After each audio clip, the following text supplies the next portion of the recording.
এভাবেও একটা সহযোগী দেশের কাছে সিরিজ হারার মতো অবস্থা করা যায়? পুরোপুরি না হলেও আংশিক সত্য একটা কথা আছে।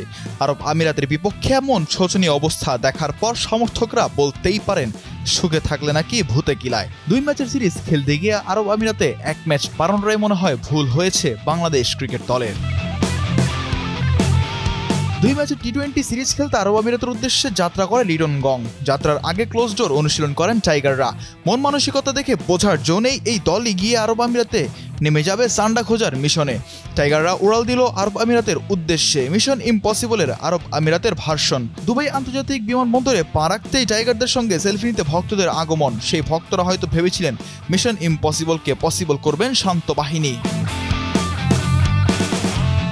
প্রথম টি-20তে টাইগাররা খেলেছে টাইগারদের মতোই। এ যেন বাঘের ভয়ঙ্কর রূপ ইমনের সেঞ্চুরি, লিটনের ব্যাটে রানের ফুলছুরি, যেন কফিলের ছোট ছেলে খাওয়ার জন্য সান্ডা পেয়েছে। সেই ম্যাচে টাইগারদের 27 রানের জয়ের পর ভালোই চলছিল কয়েকদিন। এরপর দ্বিতীয় টি-20 থেকে টাইগারদের ভরাডুবি শুরু। এই ভরাডুবির কি শেষ আছে? 205 রান টি-20তে মামুলি টার্গেট, তবে আরব আমিরাত এবং বাংলাদেশের প্রেক্ষাপটে তা অনেক। টানা 7মবারের মতো বেস্ট টিস্যু পেপার ব্র্যান্ড হিসেবে স্বীকৃতি পেয়েছে বসুন্ধরা টিস্যু। বোলারদের ব্যর্থতা সেই 205 রানের ম্যাচ হেরে গেল টাইগাররা। এরপর সংবাদ আসে আরও 1 ম্যাচ বাড়িয়ে খেলবে বাংলাদেশ এবং আরব আমিরাত। এবার তৃতীয় ম্যাচে সেই একই ভরাডুবি টাইগারদের। সান্ডা খেতে এসে নিজেরাই যেন সান্ডা হয়ে গেল লিটন শান্তরা। নিজেদের শেষ টি-20 ম্যাচে আরব আমিরাতের বিপক্ষে 57 রানে নিয়েই 5 উইকেট। এরপর আরও 40 রান তুলতে হারায় 2 উইকেট। অর্থাৎ নিজেদের শেষ ম্যাচেও টাইগারদের ব্যাটিংয়ের যাচ্ছে তাই অবস্থা। আরব আমিরাতের বিপক্ষে 97 রানেই নেই 7 উইকেট। এমন হলে শীঘ্রই কেনিয়ার মতো হারিয়ে যাবে টাইগাররা। জায়গায় জায়গায় স্কিপ, ডিফেন্স নয় আত্মসমর্পণ। ব্যাটাররা যেন উইকেটে ঝাড়ু দিতে এসেছেন।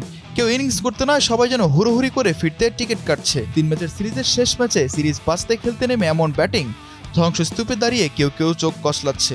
এটা কি সত্যিই বাংলাদেশ? বাংলাদেশ আর আরব আমিরাতের খেলা দেখে একটা কথাই বলা যায়, ধৈর্য ধরলে আমিরাতও ভয় পায়, আর তামাশা করলে আমিরাতও ভয় দেখায়। কি হবে শেষ পর্যন্ত? একটা কথাই বলা যায়, ক্রিকেটের নামে এই নাটক আর কতদিন দেখতে হবে হে ক্রিকেট দেবতা? মিজানুর রাশি, কালের কণ্ঠ।